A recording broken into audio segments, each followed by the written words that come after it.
Root bound हो चुके cycas के प्लांट की हम किस तरीके से रिपोर्टिंग करेंगे और किस तरीके से इसकी हमें रूट की प्रूनिंग करनी है और इस प्लांट के लिए मिट्टी किस तरीके की तैयार करनी है ताकि प्लांट हमारा हरा भरा घना बना रहे, प्लांट की ग्रोथ भी अच्छी हो। तो आज की हमारी वीडियो इसी के बारे में होने वाली है।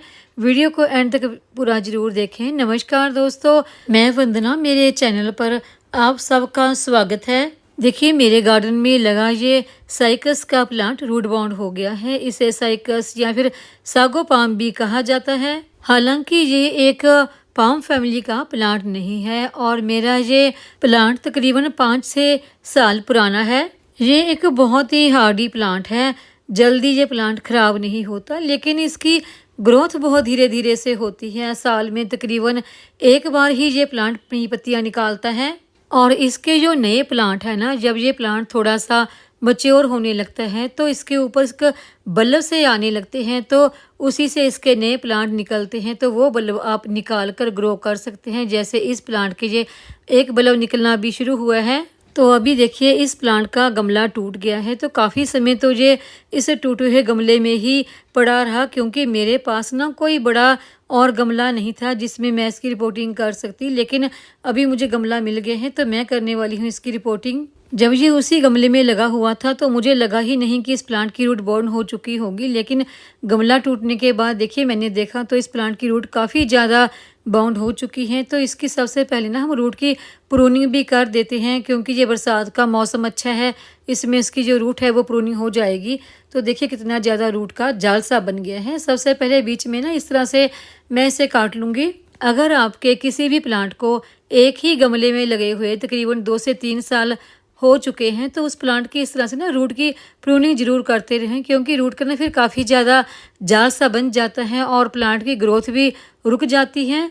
अगर आप अपने किसी भी प्लांट को अच्छी खाद भी दे रहे हैं, वाटरिंग भी कर रहे हैं, लेकिन फिर भी प्लांट की ग्रोथ रुक जाए तो आपको समझ लेना चाहिए कि आपके प्लांट की रूट बाउंड हो चुकी है और फिर आपको अपने उस प्लांट को रिपोर्ट कर लेना ही चाहिए। और रिपोर्ट करने का एक फ़ायदा और भी होता है कि जब उस गमले में जिसमें प्लांट की रूट बाउंड हो चुकी है, प्लांट की ग्रोथ रुक जाती है, तो आप रूट की प्रूनिंग करके उसे बड़े गमले में लगा देते हैं तो उससे प्लांट की ग्रोथ और ज़्यादा अच्छी हो जाती है और प्लांट की मिट्टी भी चेंज हो जाती है, प्लांट को नई मिट्टी मिल जाती है। साइकस के इस प्लांट को आप इंडोर आउटडोर किसी भी जगह पर रख सकते हैं। इंडोर का मतलब ये नहीं है कि आप इस प्लांट को पूरी तरह से अंधेरे में रख दें, या फिर आउटडोर में रखने का मतलब ये नहीं है कि आप इसे पूरी तरह से धूप में ही रखा रहने दें। आप इस प्लांट को इंडोर रख रहे हैं तो वहाँ पर रखें जहाँ पर इसे ऑक्सीजन अच्छी तरह से हवा मिलती रहे। आउटडोर में रख रहे हैं तो वहाँ पर रखें जहाँ पर ग्रीन नेट वगैरह लगा हो या कोई सेमी शेड एरिया हो।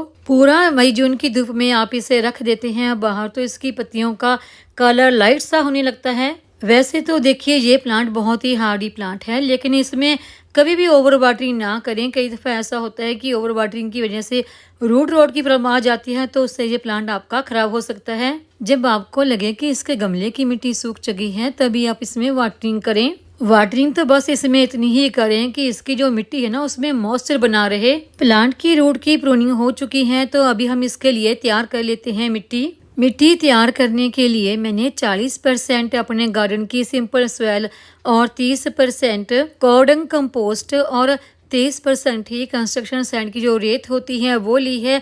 इनको मिक्स करके मिट्टी तैयार की है और उसमें मैंने 1 चम्मच से हल्दी मिक्स की है, क्योंकि ये बरसात का महीना है और हमने प्लांट की रूट की प्रूनिंग भी की है ताकि मिट्टी में कोई भी फंगस वगैरह ना लगे। तो अभी हम इसे अच्छी तरह से बीच में मिक्स कर देंगे।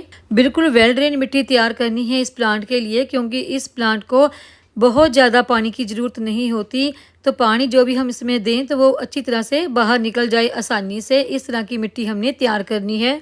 प्लांट ग्रो करने के लिए देखिए, मैंने एक आधा काटा हुआ छोटा ड्रम लिया है, उसी में इसके ग्रो करूँगी। और नीचे मैंने कुछ ब्राउन से गत्ते के पीस डाल दिए हैं ताकि पानी आसानी से बाहर निकल सके। तो इसमें हम मिट्टी डाल देंगे। मिट्टी को हम नीचे की तरफ अच्छी तरह से प्रेस कर देंगे, क्योंकि नीचे हमने कुछ ब्राउन कागज और गत्ते के पीस डाले हैं।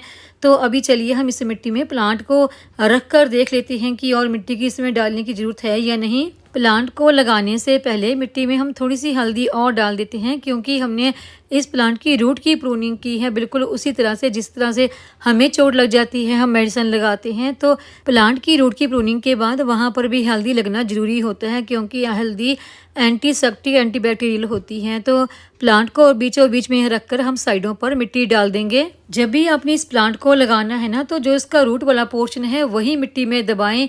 ये जो ऊपर वाला पोर्शन मैंने बाहर रखा है, तो इस पोर्शन को बाहर ही रखें, क्योंकि यही इस प्लांट की खूबसूरती है। जब जब ये प्लांट बड़ा होता जाएगा तो ये और मोटा होता जाएगा, तो इससे हमारा प्लांट और भी ज़्यादा खूबसूरत लगता है। अभी इसमें हम कर देंगे वाटरिंग। जैसे कि मैंने आपको पहले भी बताया कि ये प्लांट साल में सिर्फ एक बार ही अपनी नई पत्तियां निकालता है, तो इस बार भी देखिए इस प्लांट ने अपनी नई पत्तियां निकाली हैं, लेकिन मुझे लगता है कि शायद ये पत्तियां इस बार कुछ फ्रेश सी नहीं हैं, क्योंकि इसका गमला टूट गया था। तो काफ़ी दिन के बाद मैंने इसकी रिपोर्टिंग की। तो उम्मीद है आपको ये आज की जानकारी की वीडियो पसंद आई होगी। वीडियो पसंद आई हो तो वीडियो को लाइक, सब्सक्राइब, शेयर और कमेंट जरूर करें। बेल आइकन को दबाएं ताकि मेरी आने वाली हर नई वीडियो का नोटिफिकेशन भी आपको मिलता रहे।